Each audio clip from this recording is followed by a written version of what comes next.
तो railway board railway कर्मचारियों और पेंशन भोगियों के लिए नई हेल्थ केयर स्कीम लेकर आ रहा है, नई पॉलिसी लेकर आ रहा है। इस पॉलिसी के अनुसार अब रेलवे में 100 रुपये देकर रेल कर्मचारियों और पेंशन भोगियों को एक यूनिक कार्ड दिया जाएगा और इस कार्ड से कर्मचारियों और पेंशन भोगियों को मुफ्त में इलाज दिया जाएगा। रेलवे ने हेल्थ केयर नीति में बड़ा बदलाव किया है। रेलवे अपने कर्मचारियों, उनके आश्रितों और पेंशनर्स को यूनिक मेडिकल आइडेंटिफिकेशन यानी कि UMID जारी करेगा।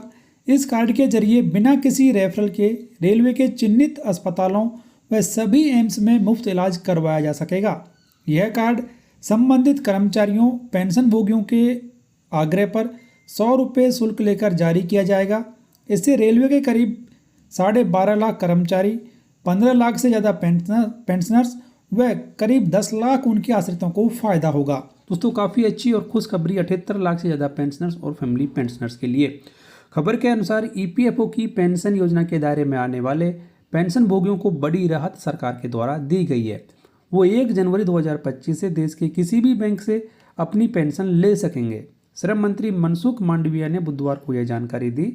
श्रम मंत्रालय ने एक बयान में कहा कि कर्मचारी पेंशन योजना 1995 के लिए एक एकीकृत पेंशन भुगतान प्रणाली यानी कि CPPS के प्रस्ताव को मंजूरी दी गई है। यह EPFO के शीर्ष निर्णय लेने वाले केंद्रीय न्यासी बोर्ड यानी कि CBT के चेयरपर्सन भी हैं और उसमें यह फैसला लिया गया। बयान के अनुसार केंद्रीकृत पेंशन भुगतान व्यवस्था से पूरे देश में किसी भी बैंक या किसी भी शाखा के माध्यम से पेंशन का वितरण हो सकेगा। उन्होंने आगे ये भी बताया कि CPPC की मंजूरी कर्मचारी भविष्य निधि संगठन की आधुनिकीकरण की दिशा में एक मील का पत्थर है। इसके तहत पेंशन भोगी देश में कहीं भी किसी भी बैंक, किसी भी शाखा से अपनी पेंशन प्राप्त कर सकेंगे। यह पहले लंबे समय से चली आ रही पेंशन धारकों की समस्याओं का समाधान करती है। यह व्यवस्था एक निर्बाध और कुशल वितरण प्रणाली सुनिश्चित करती है। उन्होंने कहा कि यह EPFO को अपने सदस्यों और पेंशन भोगियों की ज़रूरतों को बेहतर ढंग से पूरा करने के लिए अधिक मजबूत, उत्तरदायी और तकनीक सक्षम संगठन में बदलने के हमारे प्रयासों की दिशा में एक महत्वपूर्ण कदम है। त्योहार का सीजन शुरू हो चुका है।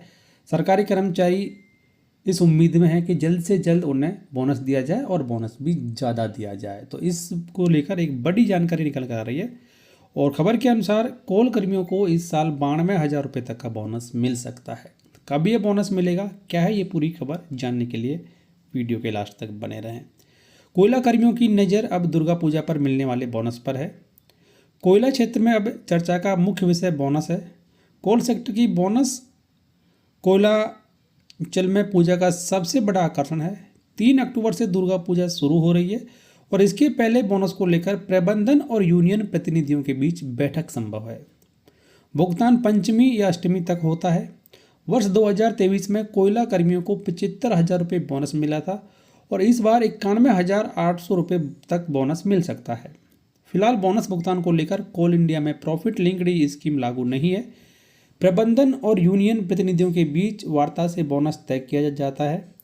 वैसे इसी साल जून महीने में कोल इंडिया अपेक्स JCC की बैठक में यूनियनों के समक्ष प्रॉफिट लिंक्ड स्कीम का प्रस्ताव कोल इंडिया प्रबंधन ने दिया था।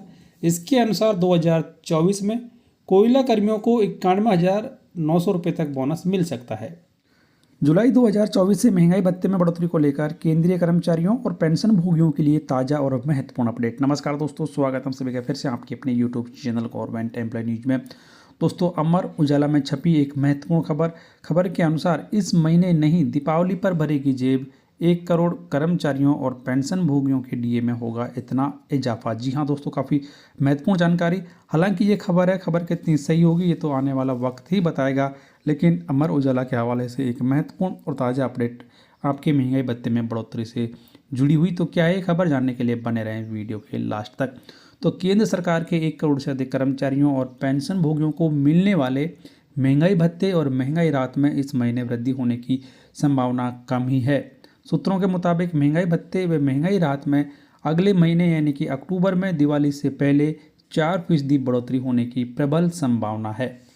अक्टूबर के दूसरे सप्ताह में केंद्रीय कैबिनेट महंगाई भत्ते में बढ़ोतरी की फाइल पर मोहर लगा सकती है। पहले यह माना जा रहा था कि सितंबर में केंद्र सरकार अपने कर्मचारियों और पेंशन भोगियों को डीए और डीआर बढ़ोतरी का तोहफा दे सकती है। मौजूदा समय में डीए और डीआर की वृद्धि 50% है और अगर इसमें 4% की वृद्धि होती है तो ये दर 54% पर पहुंच जाएगी। हालांकि इसके आसार कम ही हैं क्योंकि पिछले 6 महीने का उपभोक्ता सूचकांक जो जारी किया गया है उसके आधार पर जुलाई 2024 से महंगाई भत्ते में 3% बढ़ोतरी होने की पूरी संभावना है। लेकिन ये खबर है कि 4% महंगाई भत्ता बढ़ सकता है क्योंकि केंद्र सरकार ने 2022 में कैबिनेट के फैसले में 28 सितंबर को डीए की बढ़ोतरी में मोहर लगाई थी और उस समय 4% डीए बढ़ाया गया था। उस साल दिवाली 24 अक्टूबर को थी, इसलिए सरकार ने सितंबर के आखिरी सप्ताह में डीए और डीआर के दरों में बढ़ोतरी की घोषणा की थी। गत वर्ष 24 अक्टूबर को दशहरा था और दिवाली 12 नवंबर की थी। दिवाली से पहले केंद्रीय कैबिनेट की बैठक में डीए वृद्धि की घोषणा की गई थी। इस बार दिवाली 1 नवंबर को है और दशहरा 13 अक्टूबर का, तो ऐसे में अक्टूबर के दूसरे सप्ताह में होने वाली केंद्रीय कैबिनेट की बैठक में डीए बढ़ोतरी हो सकती है। पर अब जो वर्किंग आवर्स हैं वो इस प्रकार हैं। वर्किंग आवर्स जो नॉर्मल वर्किंग आवर्स हैं वो सुबह 8 बजे से लेकर शाम को 4 बजे तक हैं, मंडे टू सैटरडे। ये जो गजेटेड हॉलीडेज हैं उन पर छुट्टी रहेगी। OPD timings for MOs and dental officers वो सुबह 8 बजे से 3 बजे तक है। ओपीडी टाइमिंग्स फॉर स्पेशलिस्ट तो उनके लिए भी 8:30 बजे से 1:30 बजे तक का टाइमिंग होता है ओपीडी टाइमिंग फॉर स्पेशलिस्ट्स का। लंच ब्रेक यहाँ पर जो होता है पॉलीक्लिनिक में वो 1:30 बजे से 2 बजे तक का होता है क्योंकि ये ऐसा टाइमिंग है इसमें बहुत सारे ऑफिसर्स नहीं मिलते हैं और यहाँ पर आधा घंटा लंच दिया हुआ लेकिन वहाँ पर 1 घंटा लंच किया जाता है। ऐसे मामले यानी हर जगह नहीं होता लेकिन कुछ ऐसे मामले सामने आए हैं जिसकी वजह से एडवाइजरी एक बार फिर से जारी की गई है। उसके बाद में डॉक्यूमेंट्स एंड इमरजेंसी पेशेंट्स का जो टाइमिंग है वो 3 बजे से लेकर 4 बजे के बीच में है। तो ये टाइमिंग्स है ECHS पॉलीक्लिनिक्स की।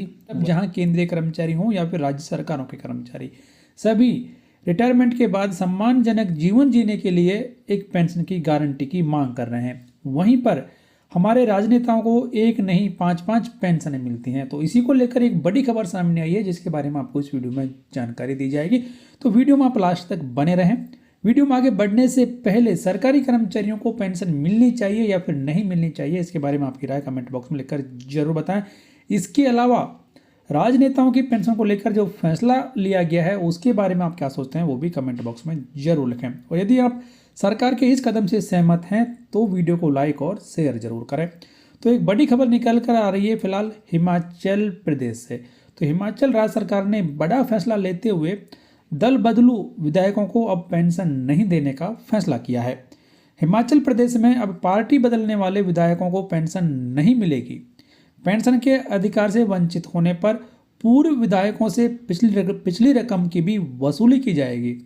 दल बदलुओं पर शिकंजा कसते हुए मुख्यमंत्री सुखविंदर सिंह सुक्खू ने मंगलवार को हिमाचल प्रदेश विधानसभा सदस्यों के भत्ते और पेंशन संशोधन विधेयक 2024 पेश किया, जिसका उद्देश्य विधायकों की पेंशन बंद करके उन्हें दल बदल करने से रोकना और हतोत्साहित करना है।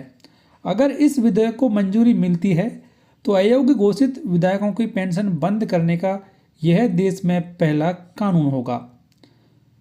सदन में चर्चा के बाद विधेयक पास किया गया। विधेयक के अनुसार अगर कोई व्यक्ति संविधान की 10वीं अनुसूची यानी कि दल बदल विरोधी कानून के तहत किसी भी समय अयोग्य ठहराया गया है तो वह अधिनियम के तहत पेंशन का हकदार नहीं होगा।